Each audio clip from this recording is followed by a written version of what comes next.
This is the SportsBuckaroo podcast, available on all your podcast platforms, Spotify, Apple, wherever else, whoozy whatsy, tickety talk, the YouTube, the Tweeter twits. Good morning, Buckaroos. Hey, Buckaroo, how you doing? How's this sound on your end? Pretty good overall. I think we can work with it. Checking out some levels and such. Right, I'm not sure if it's too hot or too quiet on coming through to you because I can't obviously hear what you hear. You sound really bassy. It's good. It's more about me just tweaking my levels. I think we're pretty good. All right. So yeah, I like it. Like, because it's not attached to my head anymore. Hey, so that's great. You don't hear because I'm not sitting at my studio desk. Gotcha. Well, have you?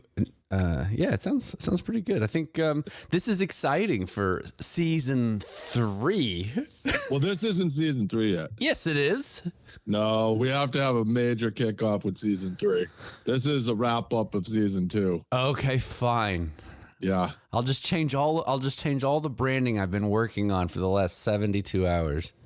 Well, I'm kidding. I haven't been doing anything like that. Just heard some major noise come through here, but I did not prepare for season 3. So this is season 2 wrap up. Gotcha. Okay. So I follow you. I'm gonna do a little ASMR for you.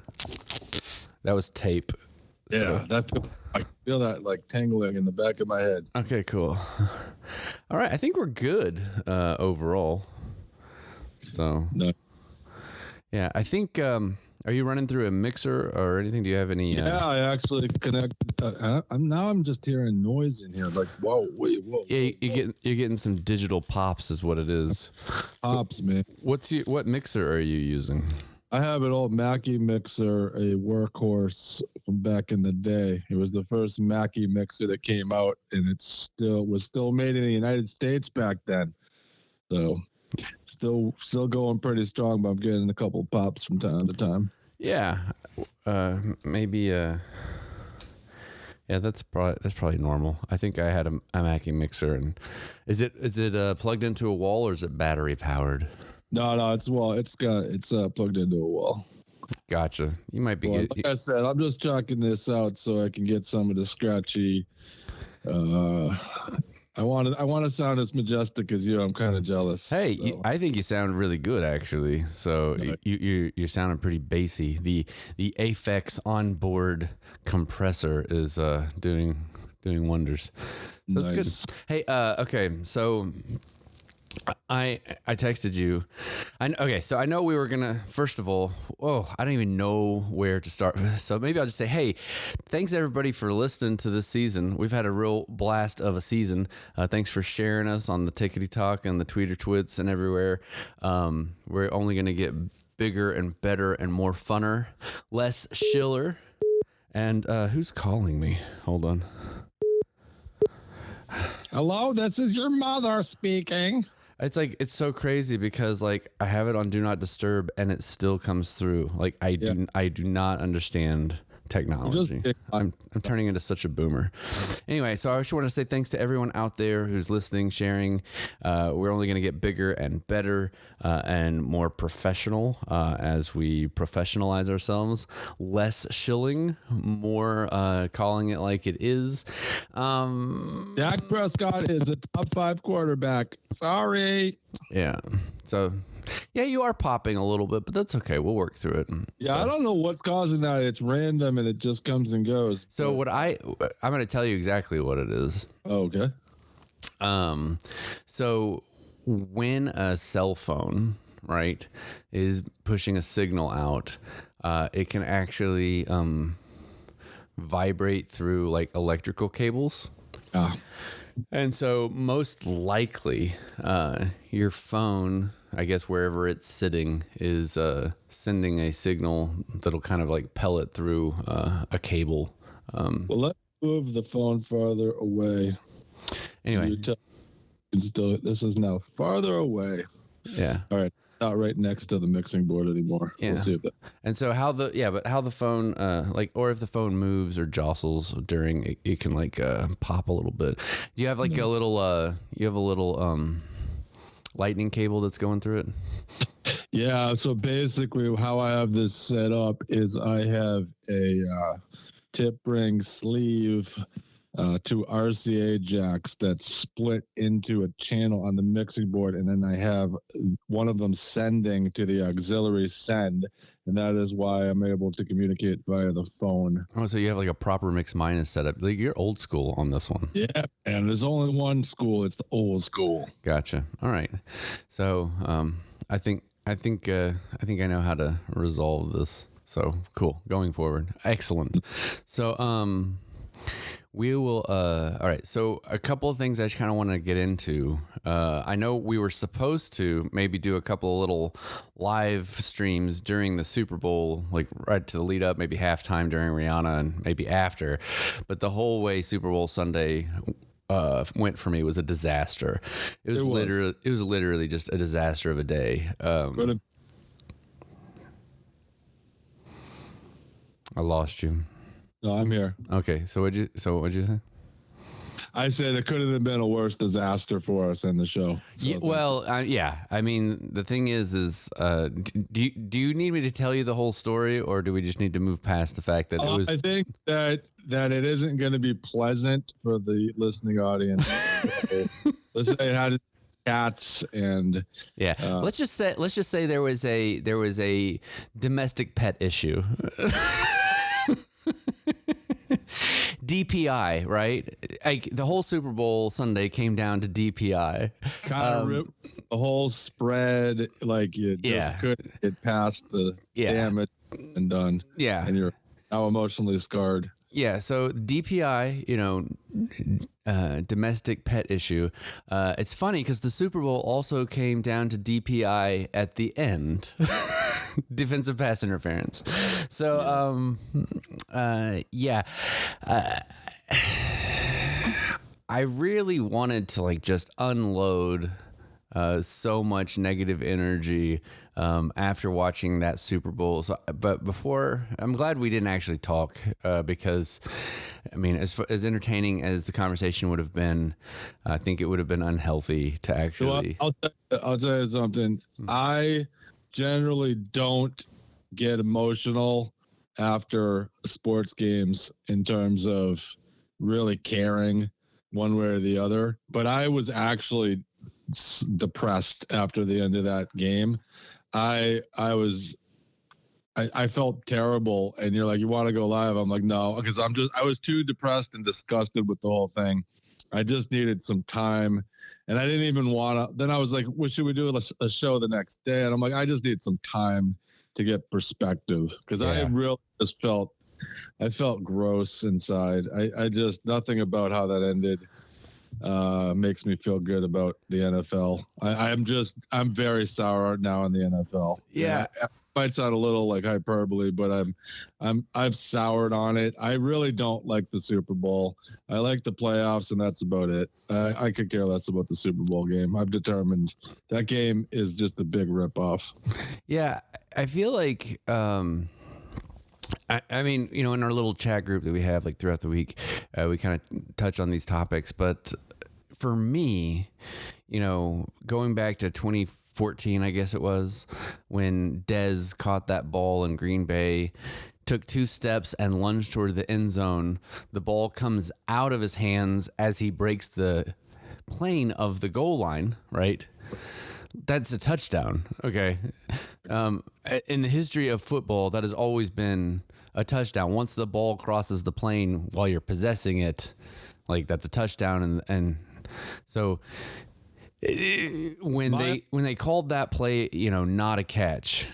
Yeah. I was like, this league is incompetent, right? And it isn't because I was a Dallas Cowboys fan, right? I mean, as a Dallas Cowboys fan, I wanted Romo to throw 2-yard pass to Cole Beasley or whatever it was underneath and get the first down and keep the drive alive. That was the proper play. So as a fan, that's what I was angry about as a fan. But as a lover of the sport, right, Dez caught that and scored a touchdown. right? And it just took an amazing, Hall of Fame kind of play off of the books. And it's just, to me, the league, I've been sour on them for almost a decade now. And I feel like it's just this slow boil towards, I have a list of blown calls one way or the other that have just kind of nudged these games, and it just makes it unwatchable. Well, can you hear me right now? I can. Okay. So I've been getting asked by children. This is now affecting children. Okay. Is the NFL rigged? Now, this is not a conversation I had previously with said children. Right. Children are asking if the NFL is rigged. So this is out there, and this is something that Roger Goodell is just, he has his head in the sand because revenues are pouring in on TV deals or commercial deals or expanding into London and all that crap. Yeah. It's so annoying but the children, the future generations are asking, is the NFL even legit? Is this pro wrestling? Right. And I think they just don't understand that this could go the way of any other failed enterprise. Just because it's popular now doesn't mean it's always going to be. Right. This got to be resolved. A catch has to be a catch. They can't spend 10 minutes trying to figure out whether Devontae Smith caught the ball or didn't catch the ball. It's like, it's either a catch, not a catch. And then you can't spend 10 minutes looking at it, because if it takes you 10 minutes, it's not clear and obvious. And this is a big problem in the league. It ruins the game. And I don't even care if they get the call wrong. You can't keep reviewing it for 10 straight minutes and then determine we can't tell. So right. By the way, that was a catch. Correct. Okay, the Devontae Smith ball, that was a catch, but it fell under the Des Bryant category, right? Right. So and how the rule is written is like, the ball can touch the ground, but like if it's not altering your possessing of it, meaning it doesn't shake, if the ground doesn't shake it loose and then back, right, then it doesn't matter, right? And the ground did not shake the ball loose, right? And the ball, I don't want to hear. Yeah. I don't want to hear that if the ball is moving, you don't have possession of it. If you don't have possession of it, then who has possession of it? Some other guy that's not even near the field, like not even near the play. Who, if it's not Devontae Smith, right, who has possession of it? Who has possession of it? I don't see, the defender doesn't have his hands on it. So this whole idea that if it's moving, you're not in possession of it is ridiculous. And if you want to say a guy never had possession of a ball, that's one thing. But he caught it, and now you're saying it's moving. We just said, which is boom. If you're going to say that is not a catch or he doesn't have possession, that rule has got to change.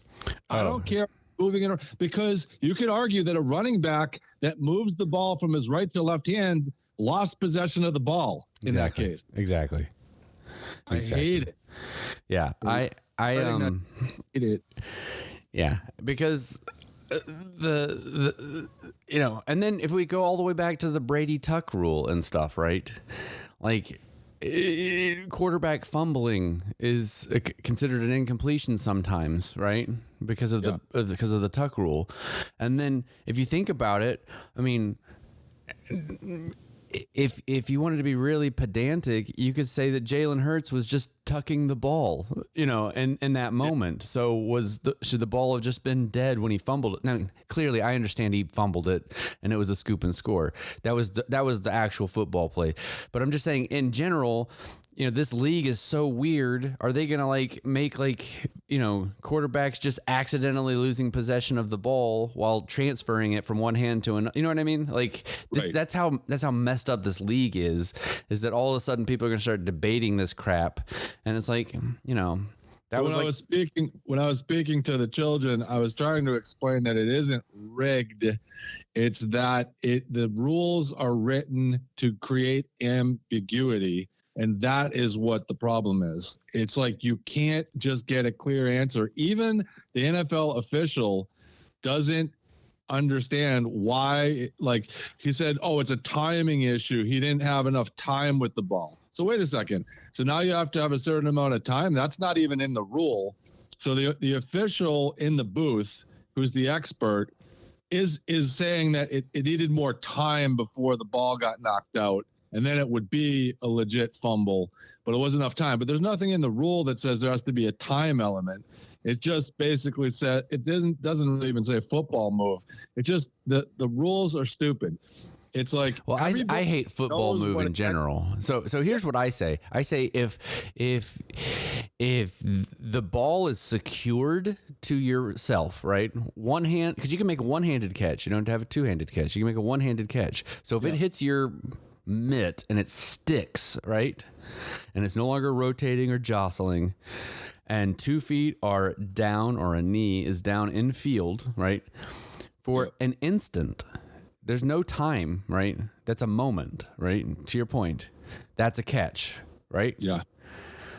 Like this whole idea of a football move is absolutely absurd. And this came out to like protect, back in the day, it protected like the likes of Jerry Rice and John Taylor and all these people who would get decleated in moments where they catch the ball, right? And then they'd get popped immediately by some, defensive back like Atwater from the Broncos, right? He would just decleat them and the ball would come out and they'd be like, no, that's not really a fumble. I didn't actually have the ball, it was bang, bang. You can hear Madden saying boom, boom, boom, boom. It was a boom, boom play, and so I feel like the league has gone down rabbit holes at the water cooler, so to speak, of trying to like solve these like debates. But to your point, all of the policies are now just ambiguity policies, right? Yeah. Where it's like, okay, I mean, we, any place of business has them. It's like there's like these 72-hour rules for, contacting clients and all these things. It's like, well, it was a bank holiday, so I should get those 24 hours extended into my 72-hour rule. All this, all of a sudden everything's interpreted, right? And once you go into the land of interpretation, there are no rules, actually. You know what I mean? There's just policies. Does that make sense? Yeah, we had a little office incident happen in here a second ago, so don't mind me. No worries, it's all good. There's some catastrophe that just occurred. We're trying to get it solved. Okay, is it a domestic pet issue that I dealt with? Why don't you pull up the rule right now and actually read the rule as to what a catch is, just so we're on that, so we can refresh our memory. Oh my God! Well, I can do that. It's just gonna take me a moment to pull out my device that I pull up rules on. Oh, well, I don't have a device handy. I do have a device handy. It's just I'm gonna have to log into it. So hold on just a second while I do that fun stuff. Filling space and time. Filling space and time. Wait, hold on. Time. It's temporal. All right. So here we go. What are we looking up? NFL rules of a catch. So let's see if I can actually pull up the actual rule book. Here it is. Operations. Oh my gosh. Now they have a video. Okay, you ready? Here we go. Let's go. I'm back. This is quote unquote from NFL.com. Okay. Operations.nfl.com. Completed or intercepted pass rule summary. A player who makes a catch may advance the ball. A forward pass is complete, quote, by the offense, or intercepted, quote, by the defense, in the field of play, at the sideline, or in the end zone, if a player who is inbounds, A, secures control of the ball in his hands or arms prior to the ball touching the ground. Whoops. B, touches the ground inbounds with both feet or with any part of his body other than his hands.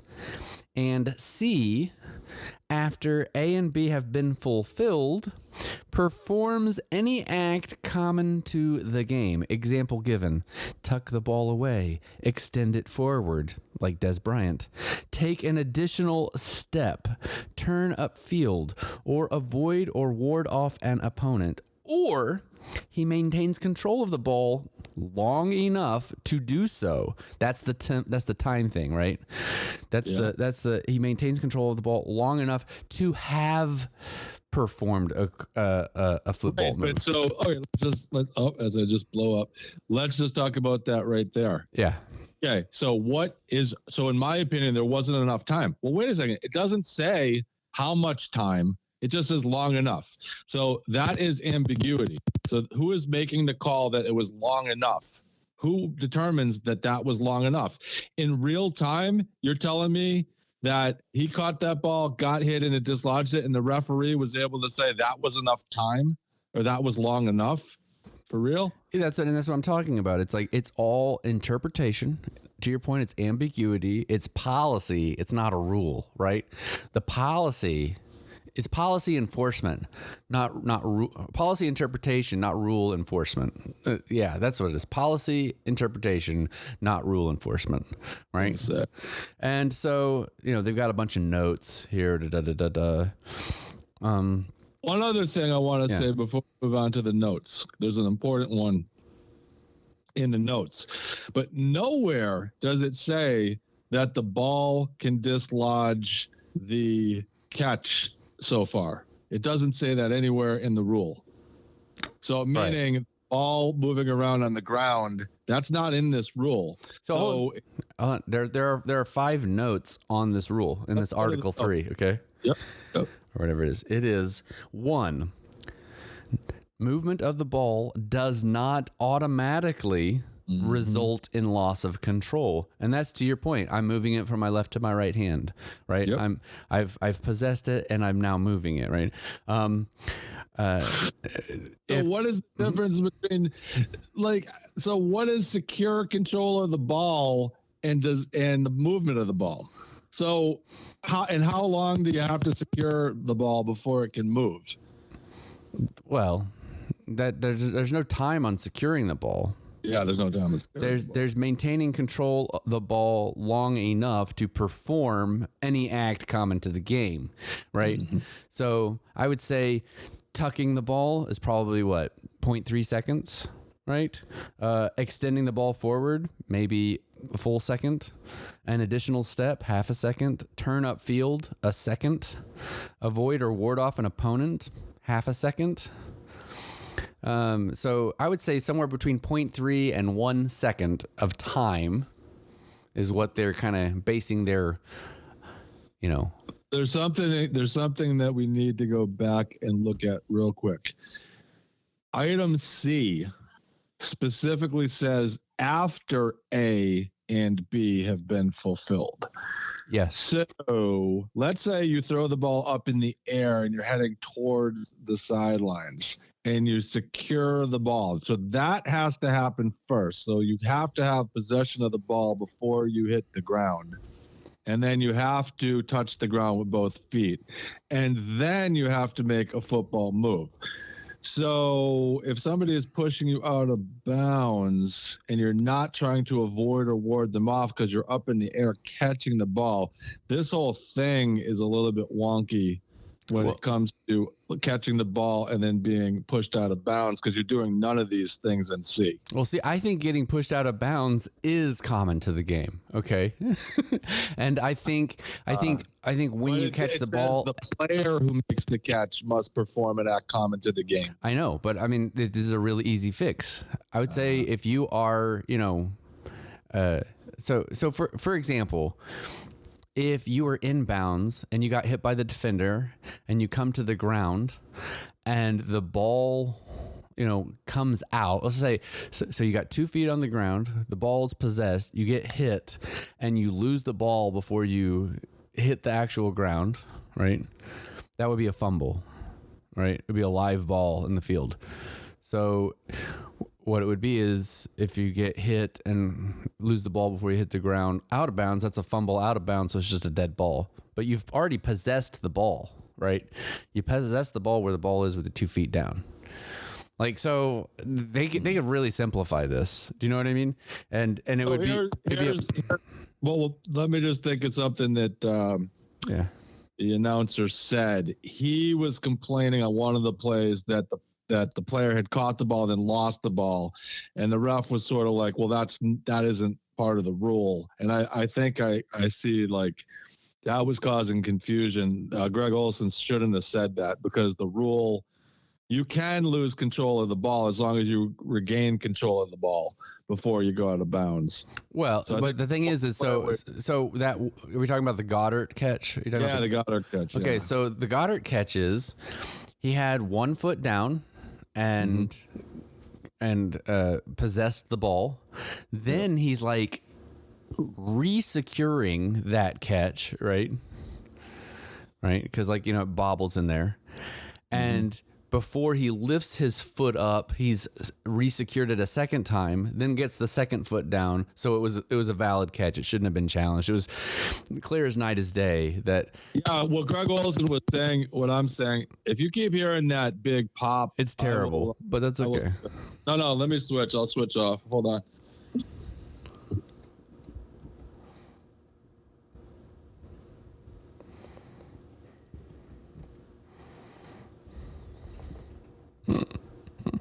I love it. Let's see if we can do this. Actually, I cannot, because I don't have a microphone on this set of headphones. I'm now creating a big mess. You keep talking and I will fix this. Hold on. It's fine. Do.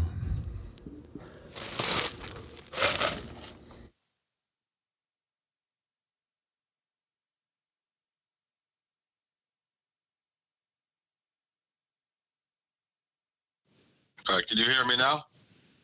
I can, and it is amazing the difference in audio quality of the microphones.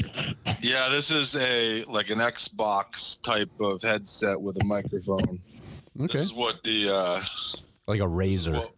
This is like a gaming one, so I don't know at all what it sounds like. But it's probably it sounds like we're about to drop in on Apex. Let's go. Let's go. All right, so this is, I don't know what's causing that popping sound, but that was killing my eardrums. Yes. Like I said, when you got a cell phone that's sending a digital signal, sometimes it'll like pellet through. So I had that issue back when I was using a certain mixer that I'm no longer using. And that's why I spent all that money on this mixer to upgrade and alleviate that issue. So there must be some sort of circuit in the newer technology that accommodates for that then. Yes. So nice. Yeah. Well, my old school setup, that ain't going to work if I'm destroying the whole pod with this crackling boom. That's okay. I think our listeners will forgive us for ironing out the kinks to bring for season 3. Yeah, for season 3 to bring a better product all around. So, yes. And you actually sound worse to me now. You don't sound as good. So of course I do. The quality is worse all around, but this will avoid the pop boom. Pop, boom, John Madden. So hey, just let me get. So what Greg Olson was saying, he made up a rule on the fly, and it was confusing everything. Right. Because it doesn't say anywhere you have to have 2 feet on the ground and then reestablish 2 feet on the ground. He has 2 feet in bounds, and he has control of the ball. So it really doesn't matter that he lost the ball. It doesn't say here you have to then retouch the ground with 2 feet. Right. It just says. It doesn't say that. It just says he's got to satisfy A and B. Yeah, he was trying to explain to the layman why in the first moment it's not a catch, because he possessed the ball and had 1 foot down, then dispossessed the ball as he was moving it, but that foot that was already down is still down. So then it still counts as his first step down, right? Right. So he was trying to explain how the first component of what we saw in the actions wasn't yet a catch, right? So it didn't matter because he possessed it, then dispossessed it, and then repossessed it, and that first foot was down in that whole sequence, and so then his second foot comes in, and that means it's a good catch. Yep.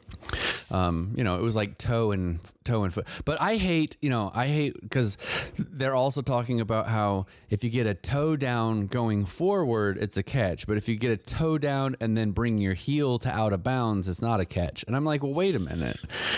If I tapped my toe going forward, for some reason I'm in bounds, but if I tap my toe and then I roll down on my heel onto the white paint, I'm out of bounds. Like, that doesn't make any sense to me. Do you know what I mean? Because I was in bounds with the second limb right at the tip. So rolling down on my heel shouldn't put me out of bounds, right? I don't know. It's like, it's weird. Like, I don't understand. I don't understand it. There's another one that irritates me. The ground shouldn't impact the catch. If you are not in possession of the ball, then who is in possession of the ball? The football gods. Exactly. If you are the guy that has the ball in his possession and then it hits the ground and moves around in your hands, who cares? You never lost control of the ball. So my point is, once you have possession of the ball, the ground shouldn't make any difference. You should just be down if the ball moves around or something like that. Yeah, it could be considered like a fumble and a fumble recovery, right? Right. So like exactly that would be a wonderful rule, actually. So like, if you catch it, like in college, if you just go to the ground by yourself and you're not touched, you're down, right? And in the NFL, it's like, hey, you can get back up if no one's touched you. Yeah. And I'll be honest with you, I like the college rule a little more. It's like, hey, if you hit the ground, you're down. Sorry.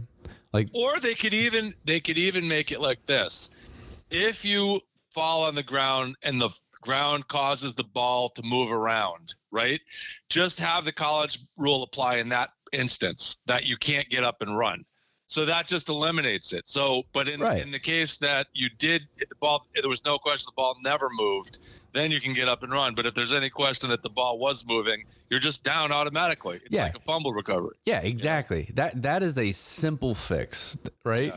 Yeah. I would also say, I really don't care about the 2 feet down in the NFL rule. Like it doesn't make the game that much more like acrobatically amazing, because there are tons of 1 foot down catches in college which are just phenomenal. And I think actually it's the 2 foot rule at its core, which is the problem of this, right? Yeah. Because if you just possess it with 1 foot in, right, going out of bounds, all of the other, who cares about coming to the ground and all that crap, right? Like, part of the reason I don't like the 2 foot rule is because when you go for a touchdown, you don't even have to have any feet in bounds. So like you could cross the plane out of bounds and never. Your feet can leave the playing field and it'll still be a touchdown. Yeah. Because the plane extends past the borders of which I think is also kind of a stupid rule, but I won't get into that. Well, yeah. Well, that's one of the reasons why I love rugby, which is like you have to actually down the ball into the end zone, right? Like it actually has to like physically touch the ground. Yeah. And I think, for some reason the league loves these like Dwight Clark amazing catches at the back of the line, right? They sell the game on the Dwight Clark catch, right? Yep. And the truth is, it would be much cooler, right, if you catch the ball in the back of the end zone and that ball has to touch down, right? Yep. If it is a touch down, right? That is the name of the score, right? Yes. If the ball had to touch down inside of the field of play, that would be amazing. And what could be cool is if like that white stripe around the back of the end zone, right? If you could technically, like, as long as the ball doesn't leave like the end zone, right? So like say your body comes out from behind the end zone, right? Because you've caught it. If the ball stays above that plane of that back barrier and comes and touches down, then it's still a score. There's just ways to make the game so much more dynamic if they actually fixed some of these things. Because if you're running the ball, all the ball has to do is cross the front of the plane, so the front part of the end zone. Right. But if you're throwing the ball, that rule is different. You have to literally land inside the end zone. So it's like it's different. Like why does it have to break the plane in the front? But if you're in the plane and then get pushed out, it's not a catch. So it's sort of like, it is a little bit weird. I get why I sort of get why they want it that way, because you could just push a guy outside and then it's not a touchdown. He's got to land with 2 feet. I don't know. It's just sort of all ridiculous, because the ball could technically be caught outside of the end zone. As long as your feet land, the ball could be out. So it's just weird how the touchdown area is actually larger than the playing field in the end zone. Right. Think about it. I mean, yeah, because like to your point, the ball can be past the very end line, technically, and you're lunging towards it, and your toes tap down, and it counts. Because it says right here, it's weird. Any forward pass is incomplete if the pass strikes the ground or if it goes out of bounds. So technically, if you catch the ball out of bounds but your toes drag, that is an incomplete pass, according to the incomplete pass part of the rule. Well, I mean, yeah, and that's where it all comes down to interpretation, right, and policy and all that. Yeah. And the truth is we want those acrobatic Odell Beckham Jr. type catches because that's what looks good on the highlight reel. So we let it slide, right? But let's go way, way, way back. Okay, let's way back to the fact that so many people are complaining that this game was impacted by the refs. Yes. And you got into it a little with Tony Dungy on Twitter. Yeah. I'm not sure if he DM'd you and you guys had a Dude, I've had a couple of them block me because I'm anti-narrative, so I get blocked. They don't like when you ask questions. I mean, we get that. So the fact of the matter is, they're making the argument that you could call something that doesn't get called in different parts. So they're basically saying lots of things don't get called. So what? This one got called. Big deal. But it's like, well, it's because it ends up making it look like the refs are putting their thumb on the scale. That's the problem. That's the problem. When it happens. So, like, especially when there's money involved, and that changes the money line. And like, so that's just not a good look, especially if you haven't been calling it. Yeah, the money line was affected. The point spread was affected. The over-under was affected. We're talking billions of dollars in Las Vegas. Yep. Swung from one side to another because they decided in this moment to call it. And the 20 other times it happened in the game, they just didn't see it. Oh, wait, hold on. They didn't see it. Okay. You telling me these people are so incompetent. They have a 5% success rate in seeing the penalty. Okay. Because that's what Tony Dungy is saying, right? He's saying, well, it happens throughout the game and they only call it when they see it. Well, it's like, are these people like visually impaired? What is happening? Like, are these people incompetent? Are they, what is going on? And it goes down. Let me ask you a question then. Yeah. If there's a line judge, according to Tony Dungy's logic, if there's a line judge, how come guys lining up in the neutral zone all the time and it doesn't get called? Right. Yeah. I mean, their job is to stare down the line. They're literally standing on the line of scrimmage, looking straight down at the line. And they let it go. Their job, they let it go. So how can that happen? Yeah. Well, I mean, how it happens is these are like lawyers and accountants, and it's all a part-time side hustle. These are like Uber refs, right? That's what they are. They are Uber, DoorDash referees. That's what they are. They're businessmen, and I'm telling you, they have fans they have players that they like. They have teams and organizations that they prefer.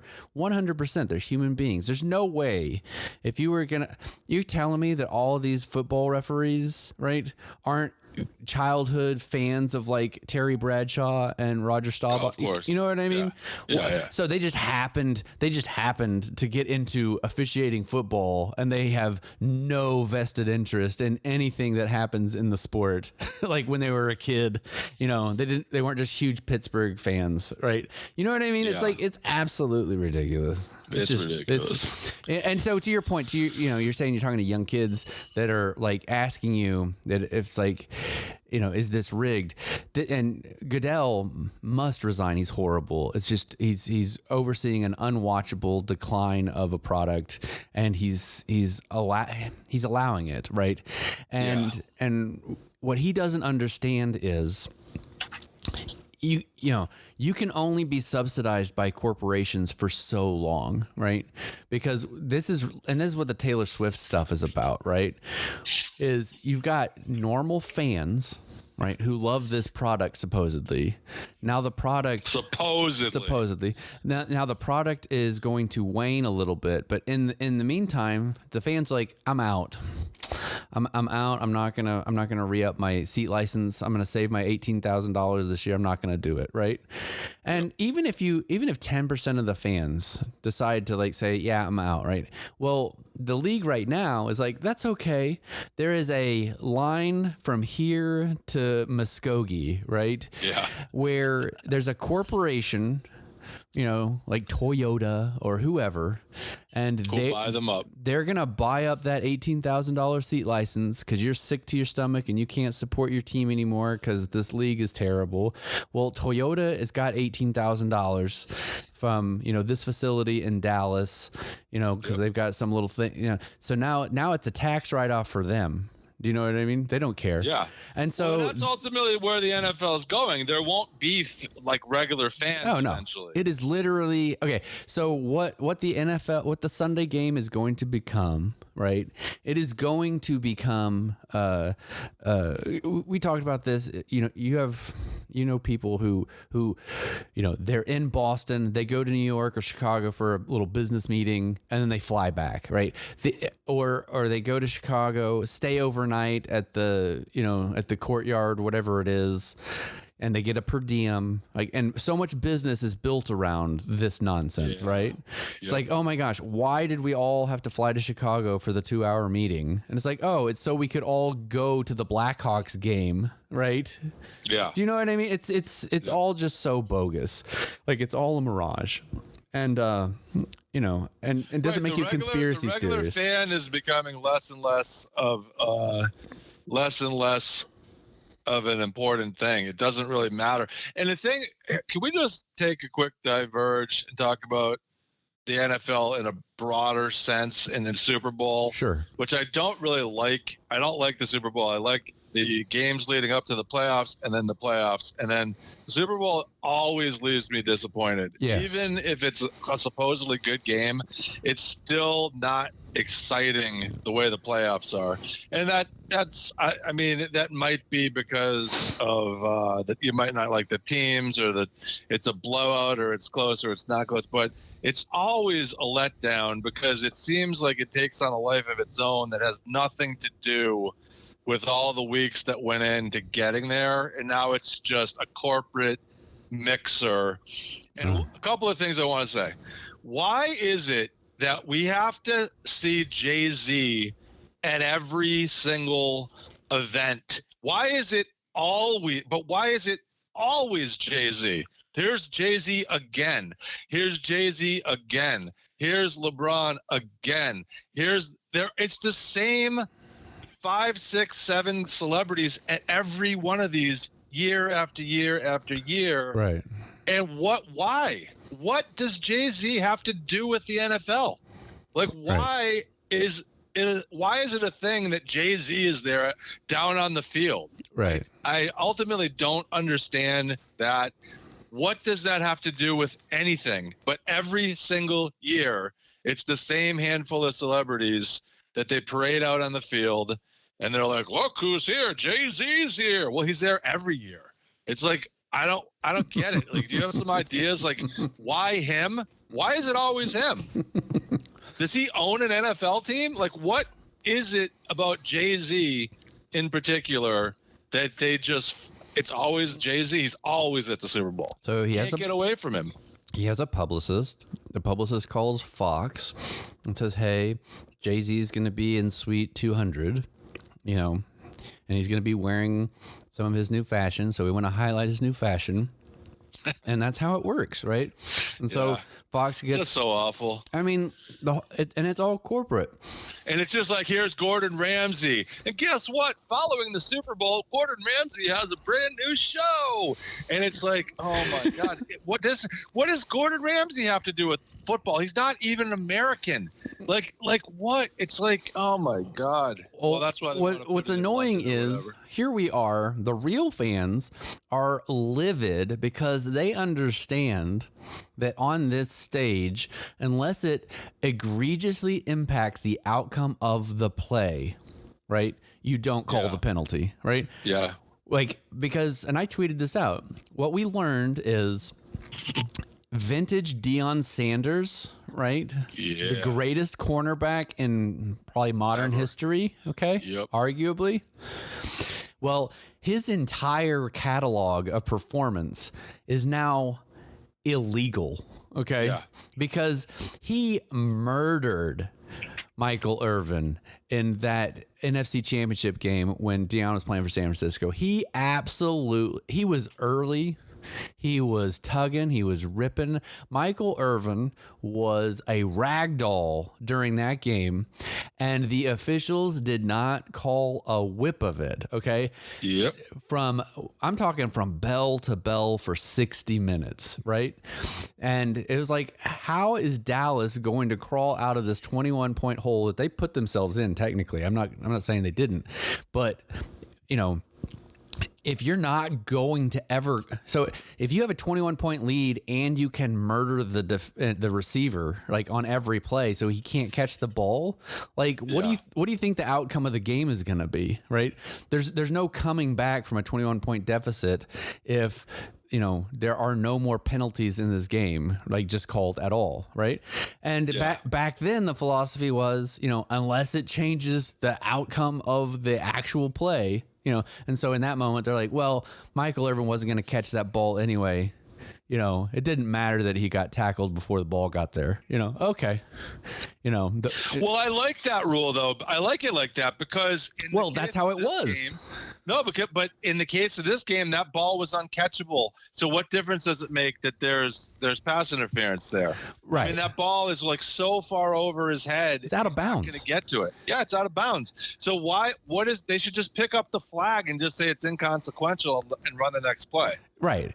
And that's why all of the fans in Philly are like livid, is because they're like, excuse me, you know, we've seen for decades this not be a penalty, right? Especially in this magnitude of a game in this moment, you know. Yeah. And then Tony Dungy comes out and says, well, it's happening 20 times a game and they're just, you know, not seeing it in their own. It's like, no, that's exactly the problem. That is exactly the problem, because I guarantee you this game would be totally unwatchable if they threw a flag on every play, because they can, right? And even if you go back and watch, this is what really aggravates me. If you go back and watch that play, right, where he like tugs on his jersey a little bit, right?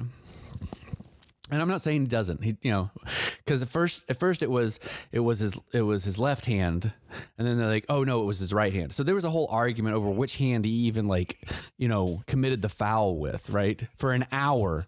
So for an hour, there's a debate on which hand even was the penalty, right? Yeah. And so if we're trying to figure out which hand was the penalty, clearly, you know, it's a very iffy call. But my point is if you go back and watch that play in slow-mo, the offensive linemen for the Chiefs are holding egregiously on the defenders coming in to tackle Mahomes. Like it is absolutely abhorrent, the holding, right? And then on the punt return, there's like blocking in the back that the Chiefs are committing that's not getting called. So what I'm saying is we're watching like flagrant penalties throughout the game not being called. And then what we get robbed of, you know, as a fan, is this being put into the players' hands, right? So let's force Kansas City kick a field goal at 1:50, right? And then you have Jalen Hurts, who could be MVP. Let's see if he's got it. He's got no timeouts and 1:40 to come down and either tie it, we go to overtime, or he gets to be a hero, right? And for some reason, the league didn't want Jalen Hurts to have that opportunity. That's the bottom line. That's the bottom line. And you got to understand that Tony Dungy is a gatekeeper for the NFL. A lot of these guys are gatekeepers. So eventually, like if Dan Orlovsky gets to the point of a Warren Sharp and he just starts calling out all of the issues, statistically, if he just starts calling out the league, they'll just call ESPN and say, get rid of him. It'll eventually happen, and just get a mouthpiece in there, because this is part of the problem with the NFL. It's all corporate gatekeepers. Yeah, it's all corporate. So Dan Orlovsky, I enjoy him, but he won't be around very long. If he doesn't fall in line, they will replace him with somebody else. Yeah, I mean, I really don't like him in general, but when he's right, like a broken clock, he is spot on, and it's vicious. When he's right, it's vicious. Yeah, and when he's wrong, he ignores Joe Montana as like one of the greatest quarterbacks. It's like he's an imbecile, but. Yeah. And let's not slide on Olsen. Let's not sleep on Olsen, because Olsen in that moment, he said, hey, you can't call that in this moment. This is terrible, right? Yep. And he is now literally getting demoted from his $10 million deal to his $3 million a year deal, and replaced by Tom Brady, who Tom Brady is going to be horrible in the booth. Like I can't even get my head around what Tom Brady would be saying in that moment. See, the whole it's just gonna be terrible. The whole problem with the NFL, well, I'm not going to say the NFL is a whole problem. I'm generalizing. Sure. Fox News is part of the corporates, not Fox News, Fox Sports. Same part difference. Of the corporate, same thing. Rupert, and guess who was there? Oh, Rupert Murdoch is there. Okay. What are the chances? What are the odds? So the the whole Fox conglomerate is just another elbow or a bolt on to the NFL corporate schema. So nobody is really being honest about anything. Everything is covered up. Everything is what they want you to see. There isn't really any hard journalism at the national level. It's a complete joke. It really is. It's very sad. And like you said, Greg Olsen, I'm sorry, Greg, you cannot criticize the NFL at that level. You're now demoted. Sorry. We're going to get a guy that's going to just toe the line all the time. Yeah. So then it ends up being like Tony Dungy, where everything is rainbows and unicorns. You know what I mean? Oh yeah. So, well, and and so to your point, the overarching 35,000 foot question is, Twitter there were 150,000 tweets trending on how the refs were like corrupt or rigged or whatever, right? Yep. And so I'm just telling you, that is a large number of tweets. Okay. That indicates that you have a problem with your product. Okay. Yeah. Because here's the thing, right? In the biggest game of the year with 100 million people or whatever it is watching, right? If you have 10 or 20% of these people who are like disgusted and have this sour taste in their mouth about how it all happened, and then they see Roger Goodell like fanboy hugging Mahomes after the game, it's like, why is the commissioner fanboy hugging the quarterback? Like as if he's the owner of the team, right? Like what's actually happening? The commissioner should be absolutely despised by everybody, and he's not. He is. These commissioners are just lapdogs for the owners. And let me just tell. So this is gonna be controversial, but It's really not. The players are getting ripped off. Yes. We talk about $100 million contract. That's peanuts. Do you know what the valuation is on these franchises? Yeah. The players are completely getting ripped off. Yeah. And it's a joke that it's a joke that they don't strike. Like the owners and Roger Goodell are making out like bandits, and Rupert Murdoch is making out like a bandit. And Verizon, I don't even know why Verizon advertises so damn much. You only have a handful of options for cell phones, but whatever. It's like toilet paper. Oh my Lord. But my point is, these players if they settle for anything less than maximum money, it's just insane. They're getting so ripped off.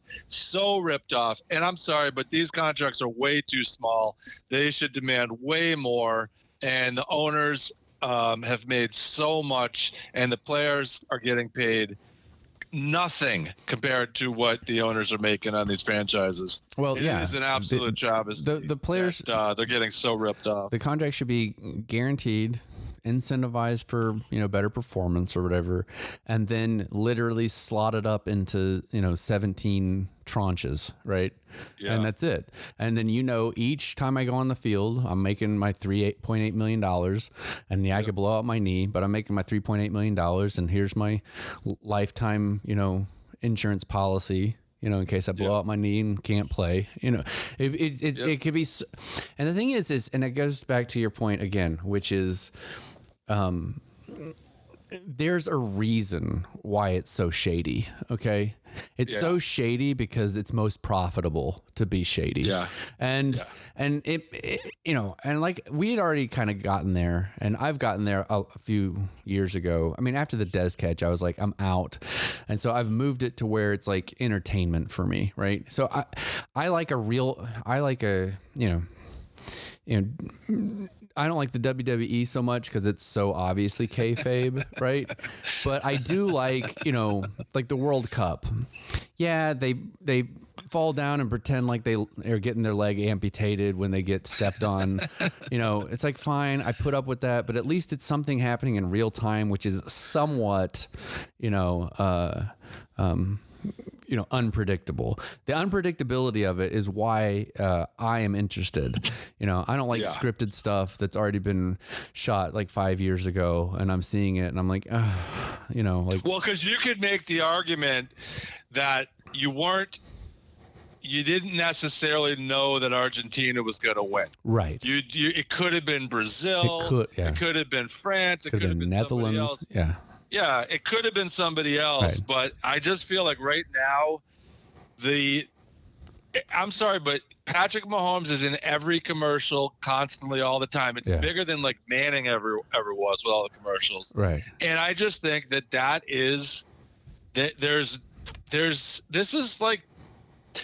this is like it's just suspicious. Like all of a sudden Andy Reid is a genius and like Patrick Mahomes can't get sacked. Like he's that elusive. Like he's so good that it's impossible to sack Patrick Mahomes. Like, come on, give me a break. Yeah. And like, I do believe, okay, so I will say this, I saw some of the breakdowns of the plays and I do feel like, Gannon made some, I think he's not a great coach defensive. I think he's a bit of a meathead. He's a bit of a, what do you call it? Kinesiology major or whatever, whatever the thing is that get nutrition, the thing that gets you the degree. And nutrition. And now he's going to be coaching the Arizona Cardinals. And I'm going to tell you what, the goose is going to be cooked. The Cardinals are going to be terrible. Okay. I don't believe in this guy. I'm going on the record, print receipts. If I'm wrong, I'm wrong. But I think the Cardinals are going to be abysmal because what I saw from him was an inability to actually adjust in the second half. Right. So something happened. For some reason, he thought he had the game under control, and then the Chiefs make adjustments, right? They figured out whatever his tendencies were, and he didn't go away from his tendencies and got burned twice. I mean, they just marched down the field, did those little jet sweep misdirects, right? Where it's like, and, they're in man coverage, they shift over, and then the guy misdirects and he's wide open. I mean, it was truly like 7th grade football strategy against a meathead. Do you know what I mean? Yeah. It just felt like a David and Goliath like manipulation where it's like, the Chiefs weren't like impressive.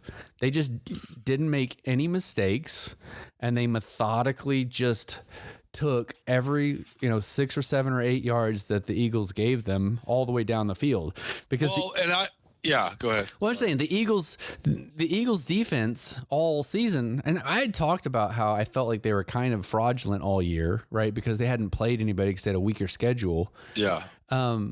But it turns out that, I mean, if you go down the rabbit hole, Doug Peterson actually created that play in like week 4. Jacksonville ran it and completely exposed how to get past the Eagles, right?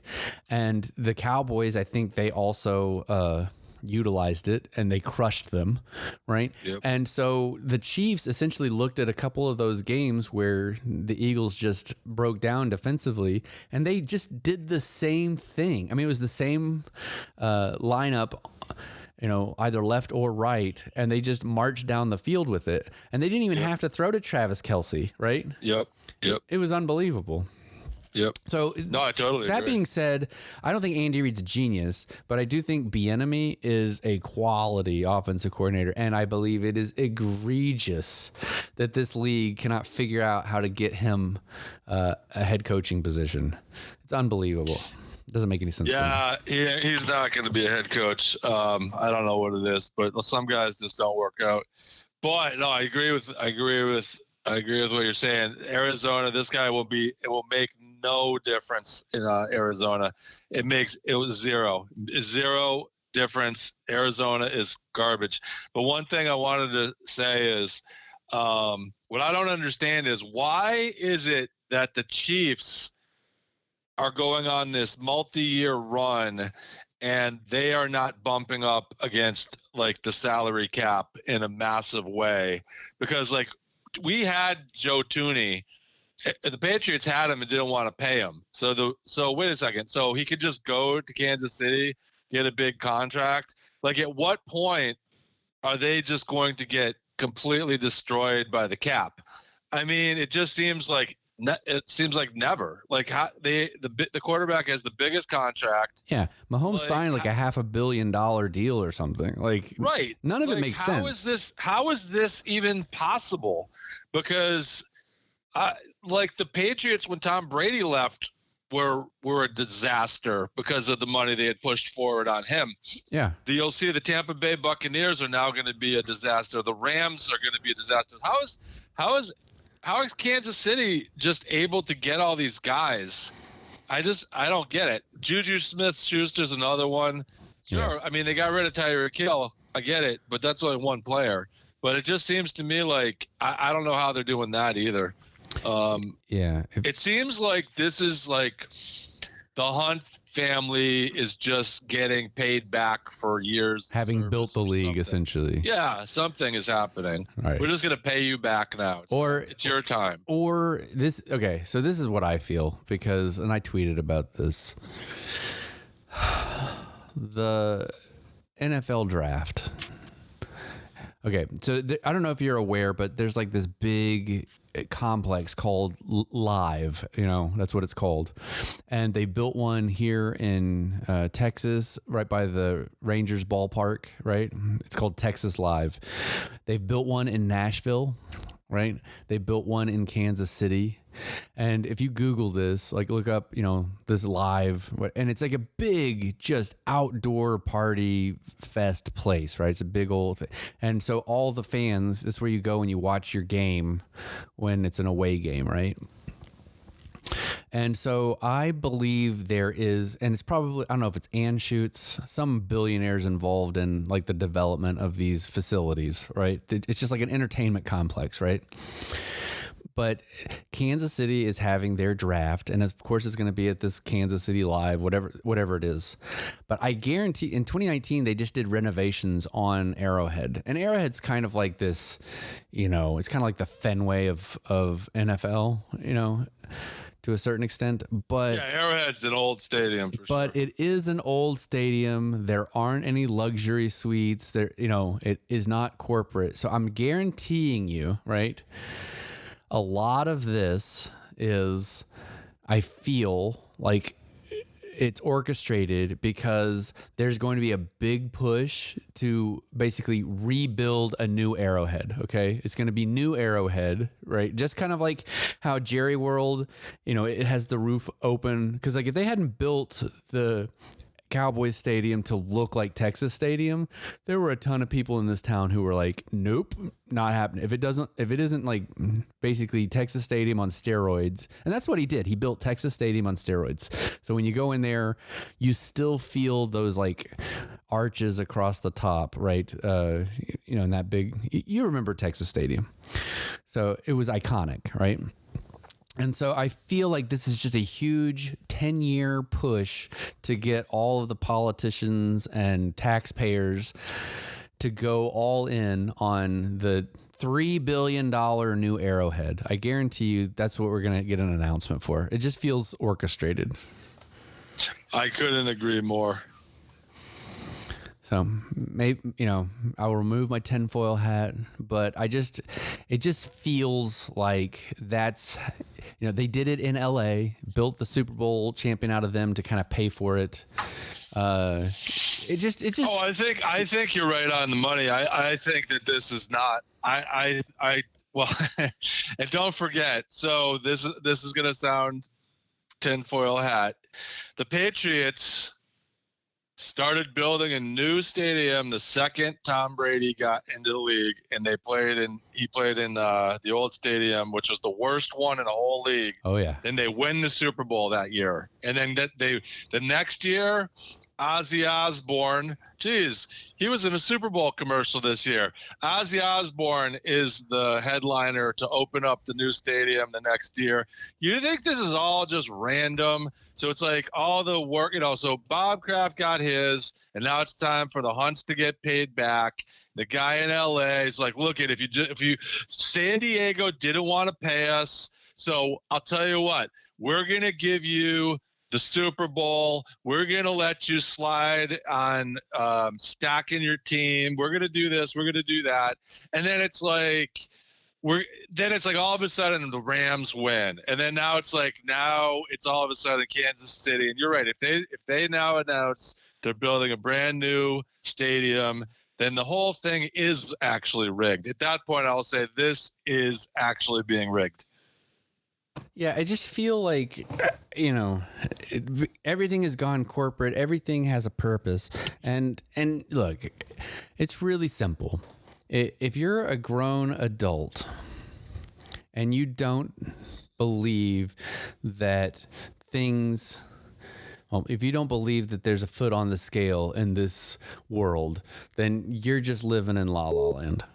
Right. So, there's no question about it. I just think that it's just too, like, they always put the Super Bowl one of the new stadiums, and I don't know, they even tried to put it in New York, even though it's a cold weather stadium. Didn't quite work out, but that was a new stadium, and it's just it's so contrived, it's so manipulated. And the crazy thing is the MLS, the soccer league, it's all built on this football model, and it's why it doesn't make any sense. And everything's about who's the new city that's going to get the new team. It doesn't matter if there's a fan base. It just matters which city is going to pony up the money to buy a franchise, to put in a brand new stadium so we can pump the league.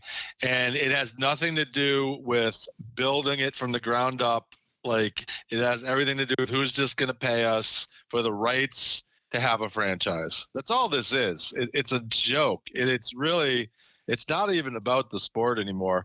I don't even know why why don't we just go to esports? Like, why do we even need real players anymore? Right. What is the point? Why even bother with real players?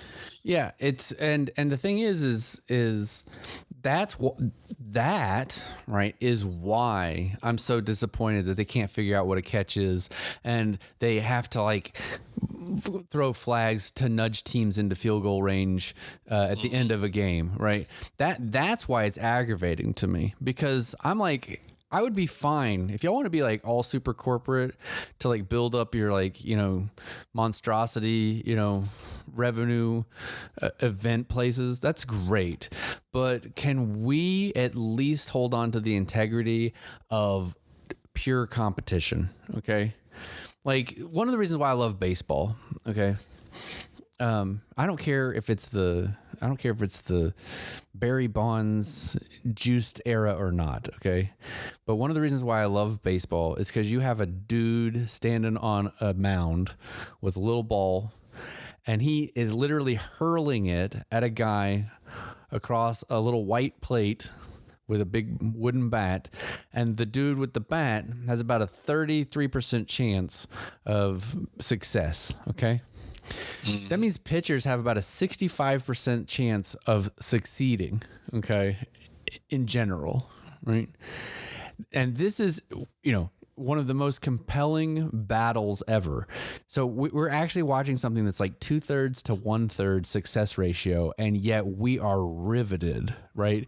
Can this guy hit this ball? Because he only has a 33% success rate. Mm-hmm. And it does, as much as you want to say Barry Bonds is all juiced up, I guarantee you the arms were also juiced up because those were 105-mile-an-hour fastballs instead of 98-mile-an-hour fastballs. And can I tell you something right now? Yeah. Don't get into an argument with people who believe that pitchers don't take steroids because it wouldn't give them advantage. I've had this argument with so many people. They're friends of mine. They're in denial. Of course they are. That, it was only Sammy Sosa and Barry Bonds. Right. There wasn't any pitchers. It doesn't give them an advantage. They'd be too bulked up. It's like, oh my Lord.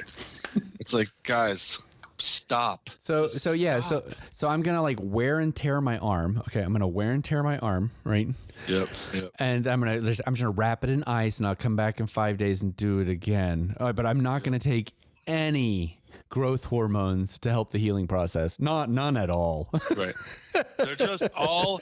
I always say this. I ended up walking by. I was in San Francisco, and I was getting a rental car or something, and Romanowski, who used to play with Denver and the 49ers, is it Mark Roman? What's his frickin' first name? The dirty linebacker. Is it? Yeah, you're right. Mark Romanowski. He walked right by me, and I couldn't believe how small he was. I was actually shocked because this was years after he stopped playing. And I'm like, okay, so wait, this guy was like huge and jacked. And now he's like, wow, I'm like, this guy is like really not big. Because once you retire, they stop taking all the performance enhancing substances and they shrink down. And I don't work out anymore. No, it's like you stop taking all the other stuff. Yeah. And, so I never took it. Nobody takes performance enhancers in the NFL. You liar. If you look at Lord. Okay, so like they all stand out in front of the stadium or whatever, and they give their picks, right? And they're all in the shark skin suits, right? Oh yeah. And the amount of like skinny leg pants, right? That these former like Strahan is in skinny leg pants, right? And I'm like, excuse me, how did Strahan go from like one of the most imposing physical specimens down to this little like, this doesn't make any sense to me. Like, Right. it's physiologically implausible that he wasn't taking some kind of performance supplement. And I don't care if you think it's legal or illegal or whatever it is. It was definitely happening. There's I ain't gonna accuse anybody of anything that I can't prove. I get that. Well, I mean, I didn't even care if they do or don't. Like to me, there's there's no moral line to it. It's just it's obviously happening. I don't care. I don't care. I'm just saying, stop saying that it doesn't exist because they have strict rules and regulations. It's like, how many guys get popped? Hardly anybody. So obviously the enforcement isn't very robust. You know what I'm trying to say? So but it's just obvious when you see these guys after football. Some of these guys are legit just large people. But my God, the linemen all shrink down. The linebackers all shrink down. Like Teddy Bruschi, I bumped into in the airport. He's not big. Like he's just an average sized guy now because they just shrink down like crazy when they stop playing because they're not juiced up. And I'm not even saying he ever did juice. I'm just saying it's awfully suspicious. You're not saying that it was like illegal. Like, that's the thing. It's like, we're not accusing people of doing anything untoward, but there's clearly some kind of supplement.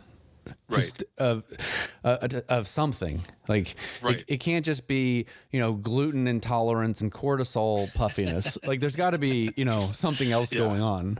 And this is the thing that your kids are talking about. Is like, hey, is the league rigged? Right. This whole problem is these kids are coming out of a universe where their parents have like dropped presents and tooth fairies and stuff on them, like from all of these mythical people, and they're like disappointed that all that's just bogus, right? And they're like, oh, I understand why Santa was better to Timmy. It's because his dad's a criminal attorney. And what I mean. And the reason I say this is because my kid goes to school. He knows the football players that are juicing, and he knows the ones that aren't juicing, and they can tell who's on juice. They're like way stronger than everybody. Yeah. They all of a sudden put on 20 pounds over a summer. Yeah. And I'm like, wait a second, but why aren't all these linebackers and skill players all fat like linemen then? Like if it was just like, well, they're eating a lot. Well, then why didn't Strahan just get super fat like a lineman? There's a reason he stayed lean. I'm sorry, I don't want to get down like blaming anybody or accusing anybody, but I'm just saying like it's all lies. It's all based in deception and just half truths. Well, and like there might be a guy that doesn't juice, right? Sure. But my point is, you don't see people that are this large just walking around town. You know what I'm trying to say? Like the NFL doesn't have like. There's a reason that they're able to get hit again and again and again and again for years and years and years. It's just they just have their diets locked in. That's all it is. Sure. Come on, man. Please. Yeah, and I think that's really kind of what it is the NFL has like pulled back its kimono, so to speak, and it isn't an appropriate time to do so. They're showing us how unclean, untenable, unpleasant. It's becoming everything that we're supposed to be watching sports to get away from. Right. Yeah. And I think that's what it is. It's that bleed of ESPN's done it for years with their stupid 30 for 30s and stuff. And they're like, and NBC in the Olympics always does it with like, hey, here's the cousin who's got some kind of rare disorder. And now we have to like root for this skeet shooter. It's like, I don't care about the skeet shooter's cousin who has some disorder. Like, the whole point is they're skiing and aiming and hitting this target. Like that's like, and the sport is compelling enough. Here's why I feel this way. Yeah. And I will make this argument, and I'll feel confident that I'm in the right ballpark. It's because if you just followed bicycle racing when Lance Armstrong was coming up, this is what they do. Yeah. Everybody knows Lance Armstrong is juicing. Okay. Yeah. Except the guy complaining about it is the one that the whole system tries to shut down. Why? Right. Because Lance Armstrong is good for all of their business. And they don't want some guy saying, but they don't want to hear it. Right. So when you get these gatekeepers, and there's gatekeepers, all these former players that get offended by arguing that guys were taking juice, those are gatekeepers. It's because it's good for business to shut down people who are asking questions. Just like the guys asking questions about concussions and what's this and what's that. There was a helmet-to-helmet hit in the beginning of the Super Bowl, not called. It was absolute spearing with the top of his helmet right to his helmet. Yeah. And that doesn't get called. They show the replay, not even a mention of that was an illegal hit. Not even a mention. Nothing to see here. We just had all these problems with concussions all year, and he just gets speared and doesn't even get flagged. Jalen Hurts gets popped to the ground, pops his head really good out of bounds, and is slow to get up, kind of like, waves for someone to help him get up. And it's like he didn't even go into like the tent for just a check. Like no one was going to get a concussion. Nobody goes in the tent in the Super Bowl. Wow, nobody goes in the tent in the Super Bowl. That's amazing. How many times did they say, "Hey, he's going to the tent"? I don't think it ever happened. Never seen it. I haven't seen a game this year where multiple players haven't gone in the tent, and I don't think there was one guy who went in the tent in the entire Super Bowl. Let me tell you when it'll start happening. Okay, it's going to start happening when they're going into the Pfizer tent. That's when it's going to start happening. Oh, this is the AT&T concussion protocol tent. Like as soon as they can figure out how to brand it, I guarantee you, they're like, yes, Tua Tagovailoa's concussion protocol is brought to you by Pfizer. Like that's what it's gonna be, like that. As soon as they figure out that component, like it's gonna. That's when we'll start to see it. How do you make money taking advantage of concussions that happen? And as soon as they figure that out, it'll just be right. They'll brand it and be like, "Hey, everybody, he's going in the concussion tent, brought to you by blah blah blah." Yeah. And then it'll be like, "Oh wow, that's so cool! I should buy that. I like that company." Right. And so like it's only a matter of time. And I know we're being a little bit. It's the Verizon T-Mobile concussion tent. I don't want to hear. I don't want to hear that these guys don't take juice. I just don't want to hear it. It is impossible that they don't. It's impossible. Right. It's impossible. You cannot sustain this level of abuse and maintain that weight for year after year after year just on protein shakes. Like some of the guys, sure, but they'd all look like linemen if it was just their diet. They'd all look fat. They wouldn't be like this leaned out. So I'm sorry. Well, it's just like it's like the Brett Favre thing, right? With his Vicodin, right? Yeah, God bless him. But the truth is, if you don't think the other 31 quarterbacks weren't popping pills, right? If you don't think Mahomes wasn't taking like magic shots and stuff at halftime to get his ankle going, like he'll be lucky to remember this playoff run. Honestly, I mean, he was so juiced up on whatever it was to get his ankle to not hurt. And that's just the way it is. It's the nature of the sport. But for us to like vilify Brett Favre because he just kind of has a hard time coming off of it, right? Oh my gosh, poor Brett Favre has a hard time coming off of an addictive substance he needed to manage his like playing, ability, whatever. And all of a sudden he's like a villain, and it's like, well, just because the other 31 were able to like step off the drug a little more sensibly, or at least not get caught, having an issue. Because I guarantee you, you got a lot of players who are. I mean, you hear them, even someone like Tony Romo right now. He messed up his back so bad. I guarantee you, he would have played another 5 years. Easily. And his doctor said, "Hey, do you like playing golf? Because you're never going to play golf again if you take another shot like this to your back." Right. Mm-hmm. And he was like, "Okay, I'll go sit in the booth and I'll like basically take pain shots and I'll still be able to play golf for another 10 or 15 years. Okay. I'll do that." Right. Well, and here's what I compare it to. So again, there are just these naturally large guys that are just like the huge frame guys, but they would end up looking like linemen. And wrestling is a great example of this. Hulk Hogan is a known juicer. So wait a second. So it works for Hulk Hogan, but it doesn't. But in the NFL, they're just all natural.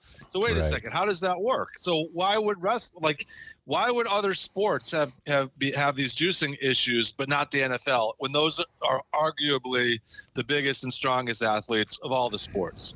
You know what I mean? Outside of maybe weightlifting or something. Yeah, none of it makes any sense. We all know that there's like a wizard behind the curtain, and the dogs trying to pull it and expose the wizard behind the curtain. It's all a big shell game. You have to suspend disbelief, and you have to think that like Las Vegas doesn't have a huge underground city where all the garbage goes. You know what I mean? You just have to pretend that doesn't exist. The bowels my of gosh. Vegas. That's not really there. It just everything you see is just, it's all rainbows and unicorns, but you never see the what's underneath the city. Absolutely. You know what I mean? Yeah, it's amazing. And the thing is we have to, this is what I had to do, right? Me and my mom were watching it, and my mom loves Mahomes, but she knew I was kind of pulling for Jalen Hurts, so she was kind of like disappointed on my behalf, even though she was happy, And I was like, Mom, it's like I'm totally fine with the Chiefs like winning. Like I don't have a problem with the Chiefs actually winning, but I do have a problem with the season ending in such a way, because the last 2 minutes, like anybody who's a real football person knew that when that flag got thrown, I can just turn off the game. There's nothing compelling left to watch, right? Yeah, it's over. Like there's not like zero compelling information for me. So you have a bunch of people who are at Super Bowl parties, and they were like, all right, is everyone good to drive? I'm going to start cleaning up the kitchen. Let me, do I need to call an Uber for anybody? Like all of those conversations started happening right in that moment. And like to have your product not go down to like double zeros, right? And just be like, just understood. Now, yes. And if we go back to like when the Cowboys whooped up on the Bills, right? You're going to watch that all the way to the end because it was like a showcase of a domination. A showcase of a domination you'll still watch to double zeros if you're a football person, right? Yep. 100%. Or you'll watch it when it's like competitive. But when you see the AFC Championship game get nudged by a doofus call, I mean, that was a terrible, terrible roughing penalty, right? Yep. I mean, Mahomes totally dived. It was dove, whatever you say. And, the Kittle being ineligible the week before in the divisional round against the Cowboys, you just like 3 weeks in a row consistently, terrible officiating nudged games, right? Yep. And so at a certain point, it's like you just have to ask the question, which is, well, wait a minute. They're either incompetent or they're in on it, right? And when Roger Goodell comes out and says, he's super pleased with officiating and it's the best it's been, right? It's like, Clearly it is not. Clearly this is not good. And so they are okay with putting their foot on the scale. And so as long as we understand that, yes, you can still like watch this and take a mild entertainment value of it, but you can't emotionally invest in caring about the outcome. But it's over. So we watched a lot of NFL. I know we got to wrap soon, but we watched a lot of NFL this year. And I am telling you, it could be my imagination. It could be me thinking it wasn't always like this. But anybody who's watched this game for a long time, it was never this disorienting with the officials. Never. This is a relatively new problem. Yes. The officials are out of control. Can't agree. Flags getting picked up, flags getting thrown, reviews that take forever. This wasn't happening a decade ago. This is getting worse and worse. There was one bad call 10 years ago. It was the Dez caught it, right? But that was the only bad call like that whole year, right? And now it's every game this season. You're watching them not know what they're doing, waiting for confirmation. It's a joke. It's a bureaucratic nightmare. It's literally why the Soviet Union fell apart, right? Bureaucracies collapse. I totally agree. This is definitely worse than it's ever been with the refs. This year, there were so many plays that took forever to review. This is a problem. And so for the commissioner to say it's I will take everybody's words for it. So if you want to tell me that the referees have never been better, sure, I'll believe that. But I'm also going to believe that that's because you're tipping the scales because you don't care. Exactly. And so I can believe both. Yes. Yeah. And that's the long and the short of it really is, everyone has a job, right? Or has had a job with a manager or an owner who like looks the other way because they've got a coworker who's taken off extra time, or they've got a coworker who's like not pulling their weight, but not getting fired. We all have the person that we know who's just like collecting a paycheck. They're happy to beat it, whatever. Right. Yeah. And the boss of the manager who doesn't have the balls or the authority to like do anything about, we like, that is American society, right? That's like, we get it. But when we watch football or hockey or baseball or soccer or whatever it is, right? Yes. We're supposed to be getting away from the doldrums of that existence. And all the NFL represents right now is an extension of your corporate rat race nightmare with an incompetent manager or boss who will not do the right thing and fire Susie, who is never showing up on time and not getting her TPS reports in, and slowing down your project, and now we're going over budget. It's like, that is all the NFL is anymore. And it's like, why am I watching this on Sunday to like drink a beer and relax if we don't know what a catch is? Like, Susie's not doing her reports. Like, oh my God, you know what I could be doing? I could be helping Susie catch up on our TPS reports instead of watching this crap game. Yeah. No, I know. It's absolutely unbelievable.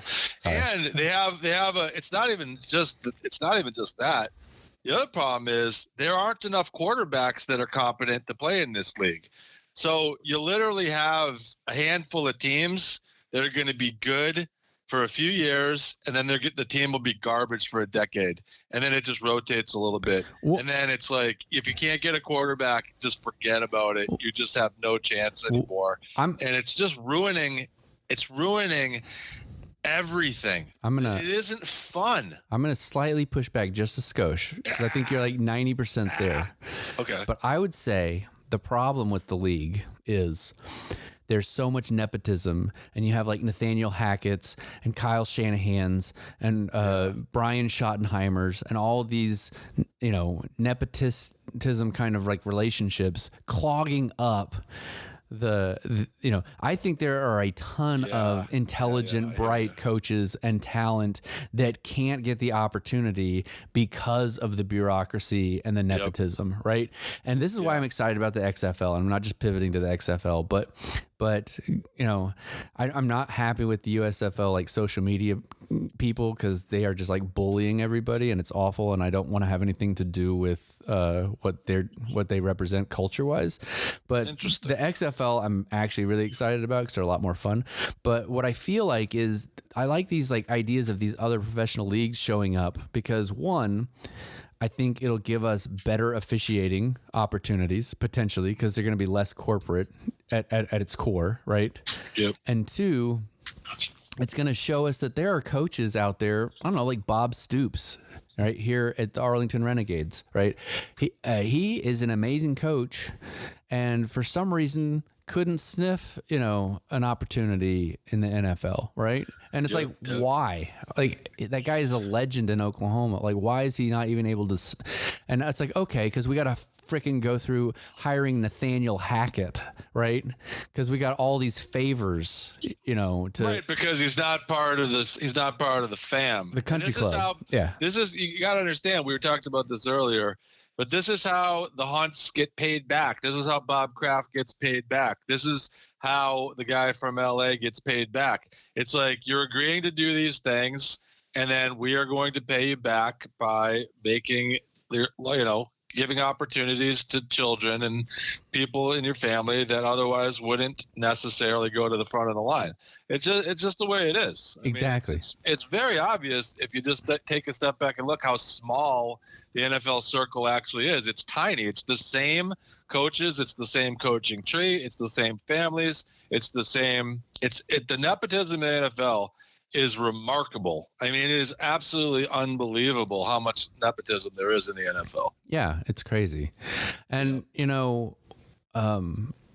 I tweet this out all the time, but Roger Goodell is the problem. He's overseeing this. Like, you're either incompetent or you're in on it.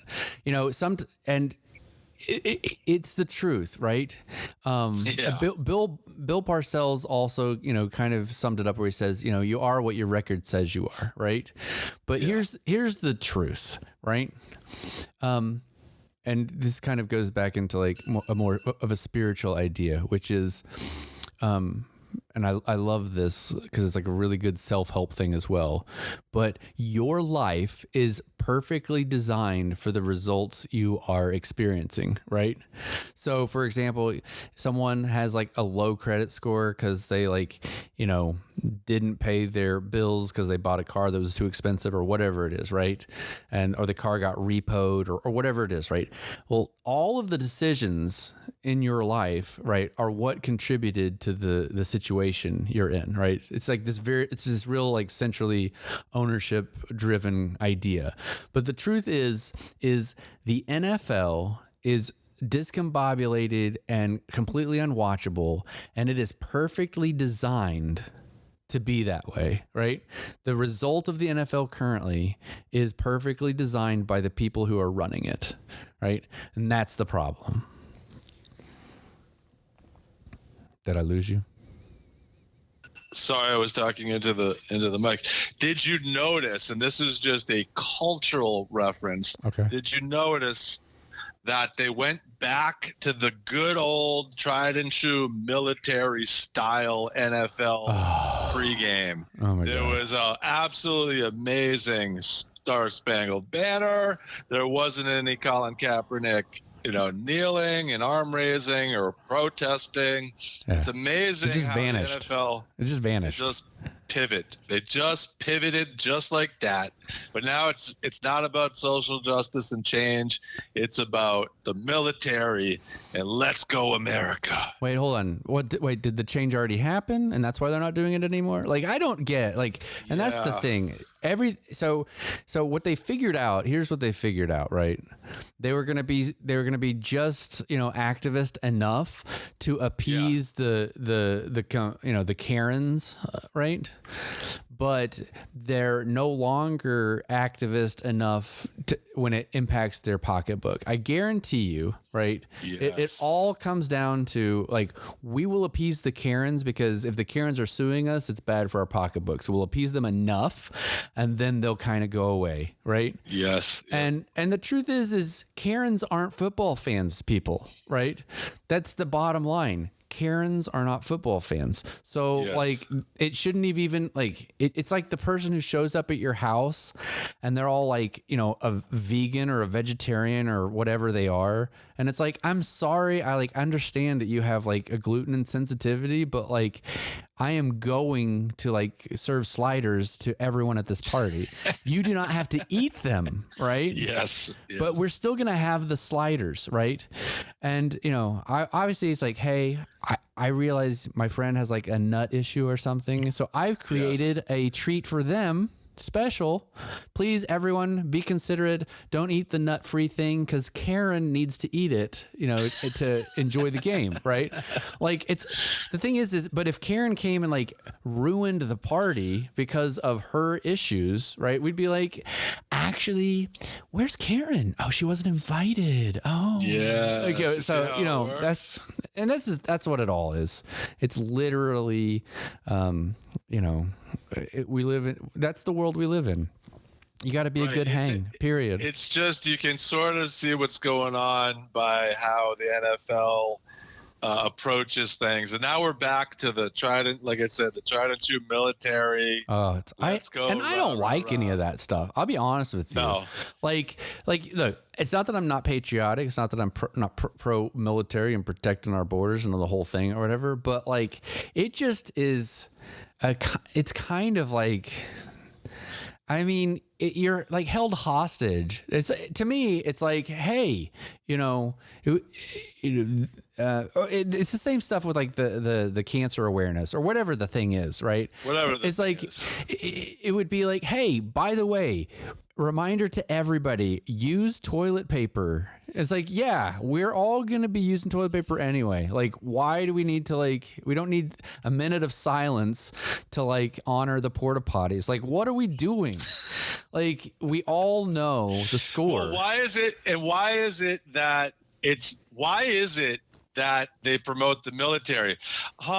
Because the government pays them to promote the military. Right. Like none of this is out of the goodness of the NFL's hearts. This is all scripted, and it's all just being paid for. This by is why somebody. It's like, yeah, it isn't like, if you could get, let's say, the breast cancer people to pay more than the military, then guess what? We would never see the military. It'd be all about breast cancer awareness. Well, it used to be. It used to be, and I guarantee you, what happened was, they, remember the pink month? They got a whole pink month, right? The whole pink month, yes. And now they don't do the pink month. Now it's like crucial catch, because now it's like, it's what happened was, a lot of fans, they were losing revenue because guys were like, why are you making all my jerseys pink? Like, what's going on? Like, I'm here to watch football, right? So they had to switch it to crucial catch, which is like, oh no, it's also like testicular cancer too, not just girls, right? Oh yeah. And so now it's like, it's like, okay, so now it's like all the colors of all the cancer ribbons, right? Or all, yes. And then it's like, because I remember when Jason Witten, he wanted to honor, I don't know if it was firemen or police or some military dude, and he had a sticker he wanted to put on his helmet, and Roger Goodell was like, no, you can't be, you can't be violating our, and also, so Jason Witten wanted to honor somebody, but it had, it violated the contract, I guess, with the military or something, you know what I mean? It didn't fall in line, and yet we turn right around. And now it's like all social justice all the time. Or if we go back to the, don't you remember when it was a huge controversy because Tim Tebow actually knelt on a field and prayed, right? And then a decade later, it's like, everyone's like kneeling and praying for Damar Hamlin, and it's not a problem, right? It's like, what is going on? Like, it's just a big moving goalposts. Like, in fact, that would probably be what the NFL needs to have. They need to have a goalpost that is literally in motion, left to right, back and forth during the whole game. This is why I think the NFL is going to eventually cave in on itself. And has to. If it doesn't cave in on itself, it'll be a shell of what it was. Like the regular fan won't. The regular fan will age out. Yeah. And the younger generations won't really care about the NFL. They don't care. Because what it has actually become is it is so corporate. All of these things are corporate. So in corporate America, you can't have the 80s NFL. Why? Yeah. Because Jim McMahon was writing the word Roselle on his headband because he had a beef with the commissioner, right? And was openly taunting him on the field during games, right? And that has all been removed from the corporate version of the NFL now, where there can't be any individual protest. Well, this is why Colin Kaepernick, like him or hate him, and I know a lot of the Fox News people hate him, but that's not what I'm getting at. Colin Kaepernick had to be removed because he was protesting on the NFL's corporate dime, and you can't have that in a corporate league. Right. So regardless whether you agree with him or don't agree with him, he didn't fill out the proper he didn't fill out the proper TPS reports for his grievances. Correct. Right? He didn't go through HR properly. He didn't do it right. So what the NFL realizes is, okay, this guy cost us a lot of money, so we're going to blacklist him. He'll never play in the league again. That's essentially what they did. They just blacklisted him. Nobody is hiring him. Nobody can pick him up. Right. So he gets blacklisted. But then they're like, yeah, but you know what? He's raising a good point. So we need to do something, but we need to do it from the corporate perspective. So it's everybody. And that's why you end up putting these little slogans on your helmets, or everything they do is calculated. It isn't, nothing is organic in this league. Well, and I'm going to tell you, so there's a timestamp as to when the NFL is no longer what we knew it to be. Okay. It's really simple. Just go and look at all of the beautiful Super Bowl logos, right? We're on like 57th or 58th year now, I think, right, of Super Bowls. But go and look at all of those Super Bowl logos and then look at the year that it changed and became literally the same logo with just a number change, a number tweak, right? And I think it was like, was it LV? It was like the 50th one or something. But there was literally, it was about 10 or 12 years ago. All of a sudden, every single Super Bowl logo, you can't tell what city it's from. Do you know what I mean? It's literally just right. this. It's just corporate branded. It's just this corporate silver monstrosity. Yep. And it looks exactly the same. So some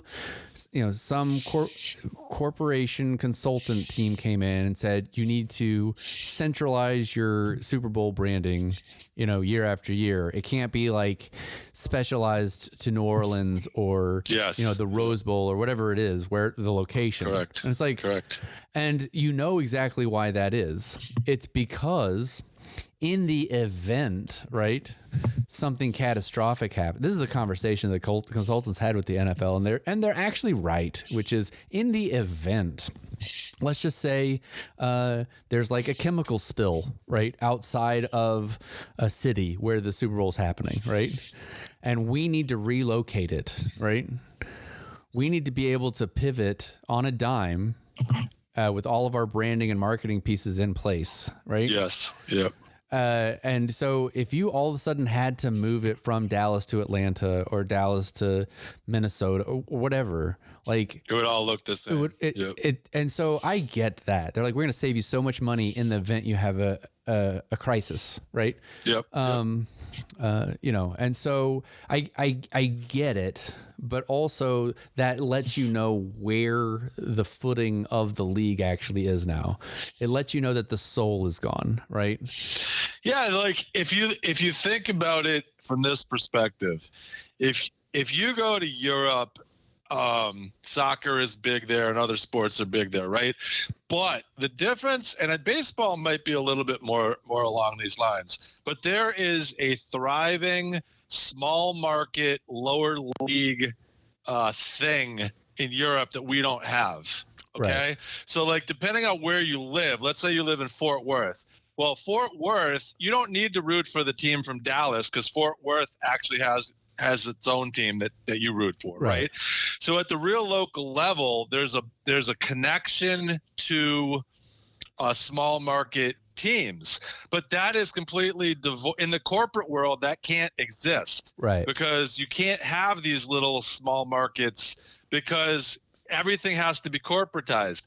But like, what connection do I really have to any of these NFL teams? It's just becoming more and more disconnected. Yeah. And it's becoming more and more fantasy driven and more, there isn't really a reason to be a fan of a particular franchise. Like, they're just becoming homogenized where you're just, I like Jalen Hurts. I'll give you an example. I like Jalen Hurts, so I'll sort of root for the Eagles. I like Doug Peterson, and I like Trevor Lawrence, so I'll sort of root for Jacksonville. I don't even need to root for the Patriots because the only thing, there is no reason for me to be a fan of the Patriots. It's just that they're my local franchise. But like, I don't really have to be a fan of the Patriots. Like, I can be a fan of any of these teams. They're not really connected to the community in a real way. Yeah. They say they are, but they're really not, because everything they do is contrived. Like, calculated. When you have a camera crew that goes to the hospital with you, that is a photo op. Look at our players going to visit the kids with cancer. Now, that might be wonderful. I'm not saying it isn't wonderful, but they're doing it so that they can say how wonderful they are. Yeah. Like the real way you judge that is it's the stuff that gets done that you never hear of.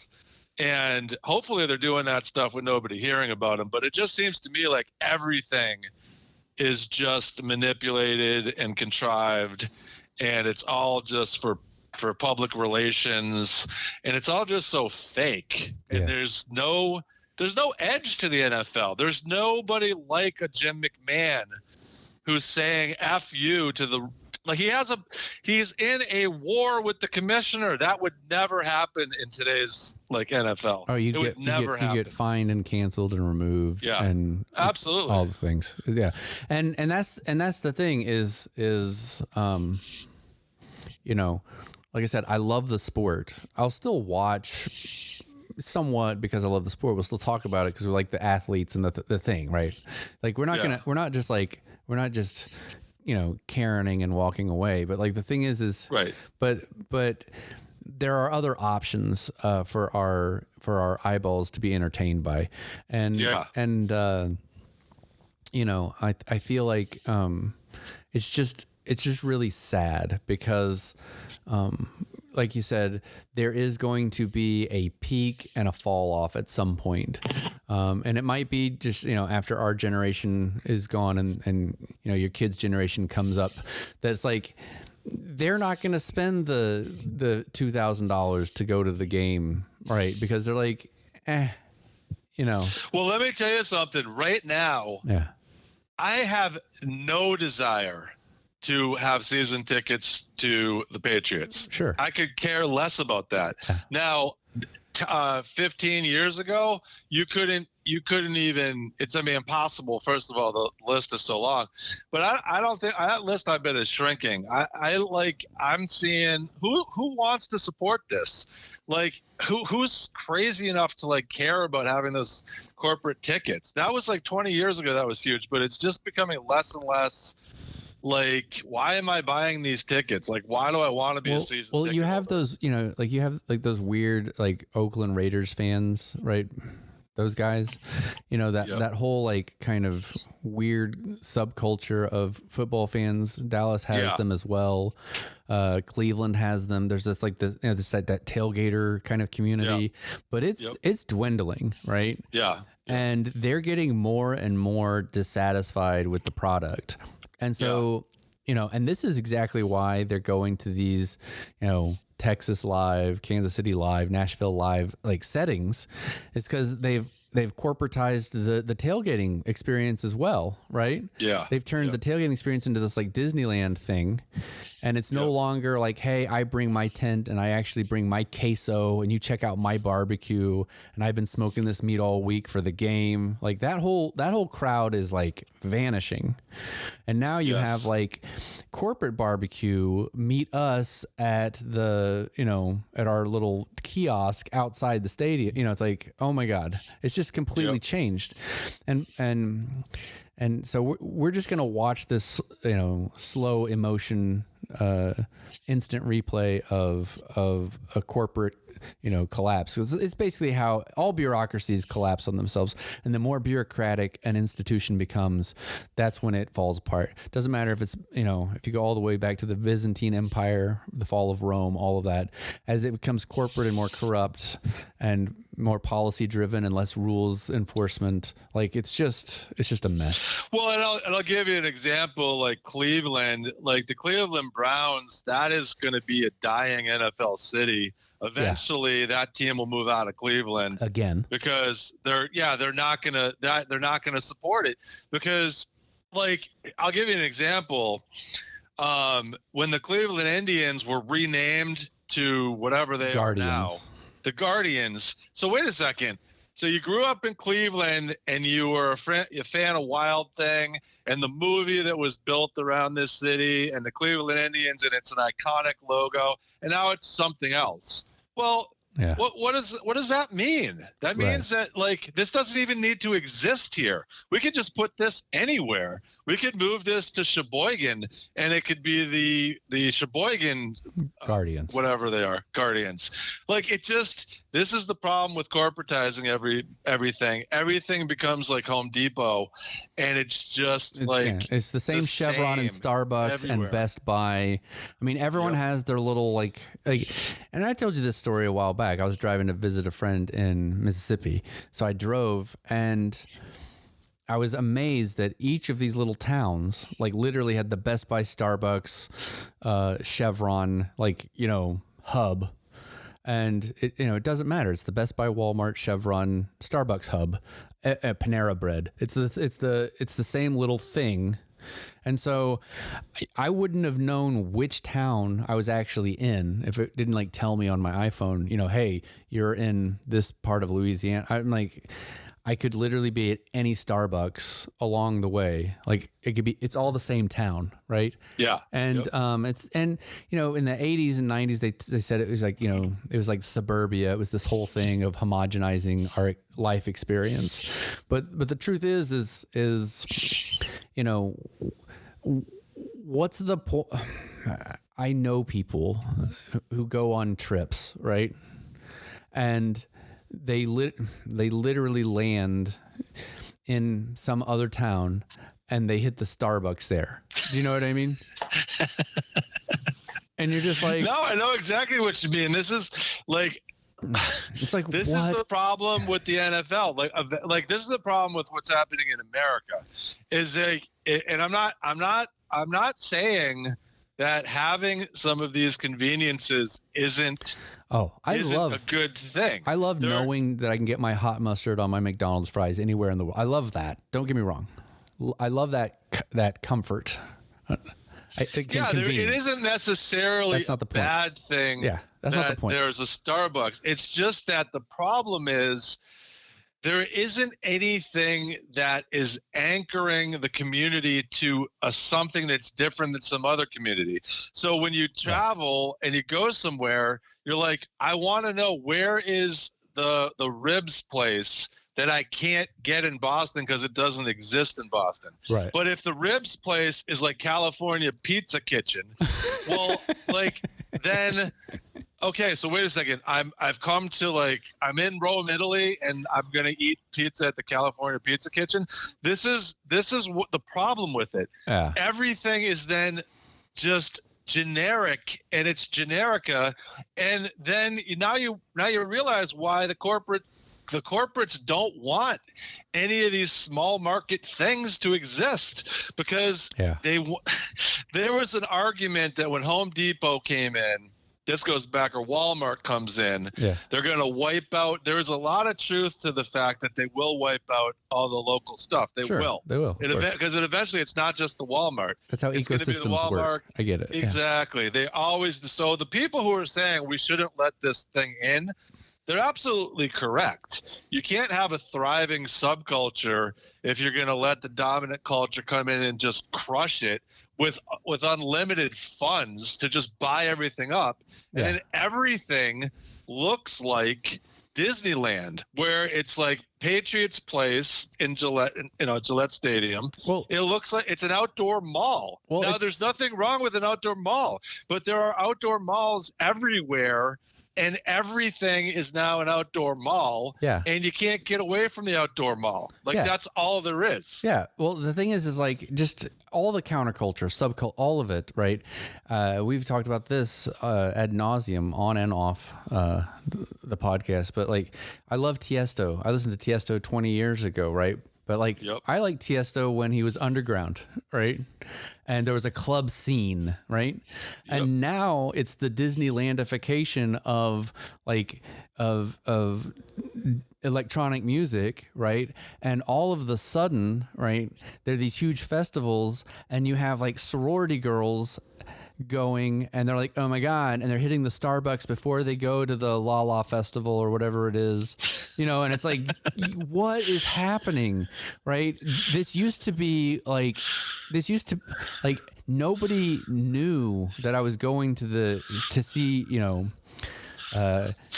digweed underground at this abandoned church or something. You know what I mean? It used to be amazing. Yeah. And now all of a sudden it's just Disneyland, Panera Bread, Starbucks of electronic music. And it's just not. Yeah. Anyway, we sound like old man yelling at cloud. No, it's not. It's going to consume the entire culture. This is so pushing back on it gently is fine because it will consume everything. Like Chipotle, I'm like, dude, it's rice with chicken in it. and then they put cilantro, and you guys are like, oh my God, I can't get enough Chipotle. It's like you realize that this is like $10 for rice. Yeah. And it's so literally good. a 75-cent bowl. Oh, it's so amazing. Yeah. And you have an entire generation of kids now who think Chipotle is some amazing like marvel of culinary mastery. No, it's like, it's literally the same assembly line that we dropped in like Africa to feed like starving communities. How much? Here's your portion of rice. Here's your portion of bean. Here's your portion of protein, either chicken or lamb or beef, whatever we were able to get today, and and then here's a special sauce that we'll put on it to give it a unique flavor, and so that's the thing is everything is becoming homogenized and when it's just disappointing and unfulfilling. Yeah, and I'm struggling with this, not in a existential crisis way, right? But I'm struggling with this because it's becoming hard you can't make any money in the smaller subcultures because the corporations have so much money, they just swallow everything up. Oh, yeah. So even if you have something that's cool, it's just going to get bought up by the big culture. And so nothing can really be cool. And then what happens is you end up looking like a kook when you're actually hip. And this is the part of the whole problem is like you can never be hip because you end up looking just like a complete oddball. Yeah. Because everybody thinks they're hip when they're eating at Chipotle. It's like Chipotle isn't hip. It's just freaking rice and beans that you think is now cool. Yeah. And it's just like there's nothing cool about it. Yeah. I don't know. I just don't get it. Yeah. I don't get it. Well, what I'm excited about is we've had a really great season for our podcast. We've worked through a lot of kinks. And we're going to be sponsored by Chipotle. Yay! And Panera Bread and Best Buy. Rice and bread. Yeah. Woohoo! Yeah. Rice and beans. And the NFL. Yeah, I just got a notice from the NFL. They're going to sponsor us. The NFL. As long as we gatekeep for them, like all of the other gatekeepers. Oh, never mind. They might not be able to afford us. I reject that proposal. They don't. They can't buy me. Yeah. There isn't enough social justice in there. You're gonna write. I want kneeling to come back, man. Sick of these fighter jets. Done with it. Anyway. All right. Well. All right, I'm gonna head out. Let's reconvene and figure out what season 3 is gonna be, and it's gonna be a lot of fun. We're gonna have more hockey and basketball, March Madness, pitchers and catchers. I want to talk to you about Kyrie because I'm excited about Kyrie. They are losing their ever-loving mind. I want to just give me 2 seconds. I want to talk about Kyrie Irving because I am telling you. He hasn't been in Boston in like 4 years. Yeah. They talk about him as if he's still here. Of course. He has just they cannot deal. They can't. He is like the kryptonite of living in a blue state. It's like that's all I'll say, but he is the kryptonite and they can't deal with Kyrie. They are still talking about him as if he hasn't been here in 4 years and they're still talking about him every damn day. Kyrie. It's awesome. Cool. Well, that's a great tease for setting up. I'm so glad that you've got him in Dallas now. I'm so glad. It's so exciting. Awesome. Well, maybe get together Sunday or just once a week. What do you want to do? Oh no, we gotta keep going, man. We never stop. We never stop. We always push content. Now we gotta get the audio thing fixed on my end. We gotta get it sorted. We gotta get it a little shorter because I know people love listening to us, but I think we can just tighten it up a little bit to get it into our 4-hour work week. All right, sounds awesome. All right, awesome. You have a good one, and I'll bump into you in a few days. Later, Buckaroo. Peace.